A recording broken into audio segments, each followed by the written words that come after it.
Daniel Ricciardo's return to Formula One after being let go by McLaren has been a disappointment to his fans. Many had high hopes that with a return to Red Bull, the charismatic Aussie would be back into an environment where he could thrive once again. That has not happened. Instead, he's been dominated by Yuki Tsunoda, a driver who up until this year was always a favourite to lose his seat during silly season. Red Bull are not a team known for being patient with their drivers, and it sounds like they're all out of it when it comes to Daniel Ricciardo. Helmut Marko has given an announcement that has all but ended Ricciardo's career, and today I'll check it out, so don't go anywhere. Ricciardo's career has been on a downward trajectory for what seems like forever now. His shock move to Renault wasn't the worst decision ever made by an F1 driver. He wanted to be the top dog at an F1 team, and with Max Verstappen emerging, that wasn't going to be the case at Red Bull anymore. He could have stayed and fought for the position of lead driver, but the Renault move was an easy option. He was loved there as well and even scored a couple of podiums in his second season, but he wanted a more competitive car. So he left a team that was basically built around him to join a team that was building itself around another young driver who looked like a future star. To summarize, he left Red Bull because he didn't want to play second fiddle to a young future star, but then left Renault to join McLaren and play second fiddle to a young future star. It was a bad move, and he got soundly beaten by Lando Norris. So badly beaten, in fact, that McLaren were willing to pay $20 million to have him not drive for them for another season. Drivers making bad career moves is no new thing in Formula One. Despite his 2 world championships, Fernando Alonso's career reads like a book on how to make bad decisions. Ricciardo found himself out of Formula One, and once you're out, you take any option available to get back in. Red Bull boss Christian Horner has always been a fan of Daniel. He was hurt when Daniel decided to leave Red Bull the first time around, and the desperation to replace him almost ended the careers of Pierre Gasly and Alex Albon. So Horner jumped at the chance to have Daniel back on the team, even if it was just as a PR piece.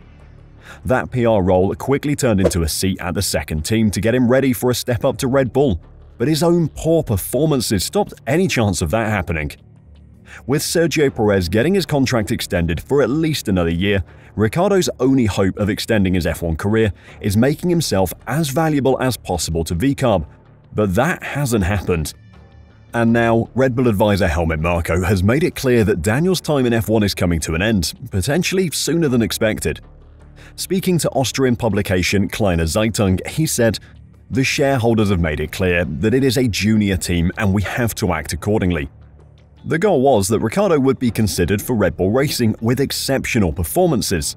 That seat now belongs to Sergio Perez, so that plan's no longer valid. We'll have to put a young driver in there soon. That would be Liam Lawson. That sounds pretty damning, as if a replacement will be coming sooner rather than later.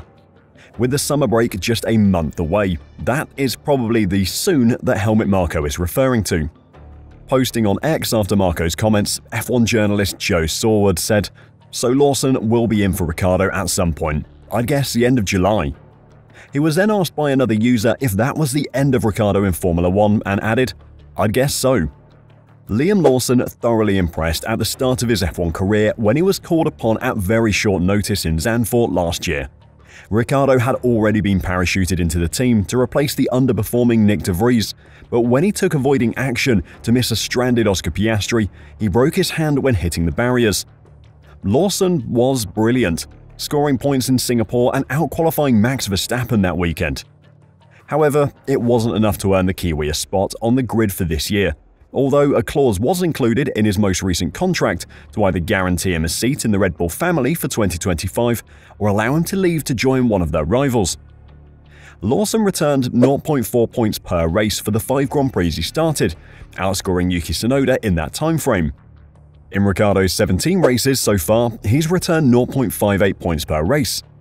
In those same 17 races, Yuki Tsunoda has returned 1.76 points, and that isn't counting sprints. It's a small sample size, but when you compare the two drivers to Yuki Tsunoda, Lawson has been the better performer, outscoring Tsunoda by 0.4 points per race, while Ricciardo has been outscored by 1.18 points per race. However, and this is a big deal, Marko's comments about the shareholders does give this statement some caveats. Red Bull has two large sets of shareholders.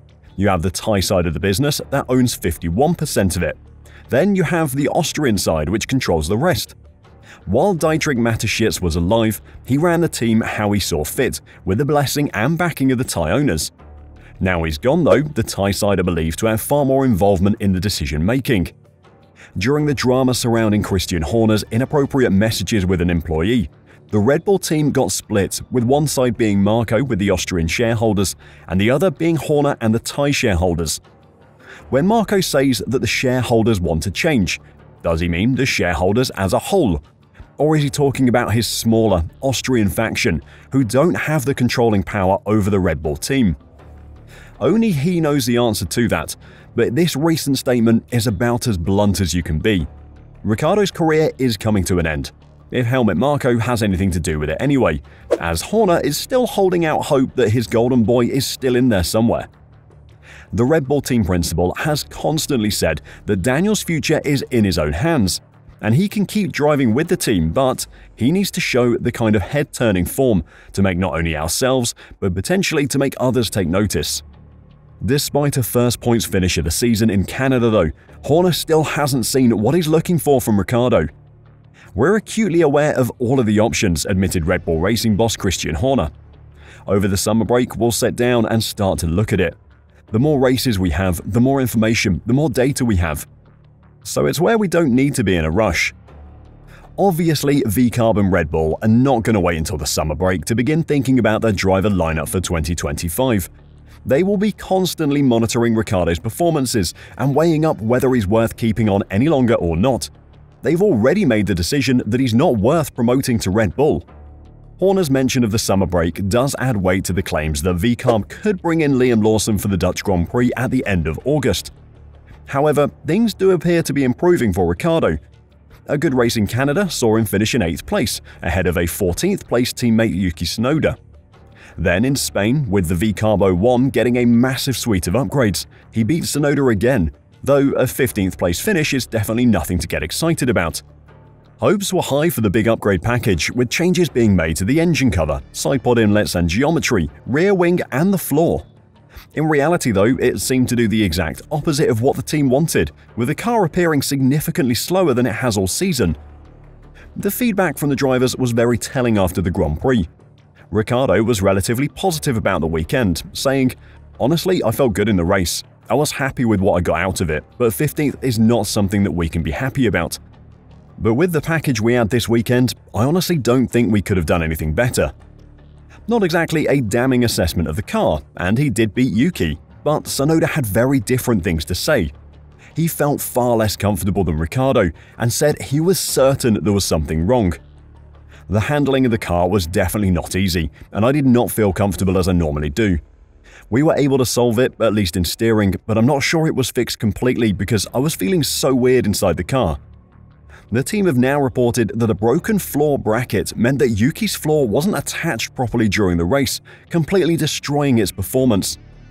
Daniel finishing ahead of Yuki potentially had nothing to do with him performing better.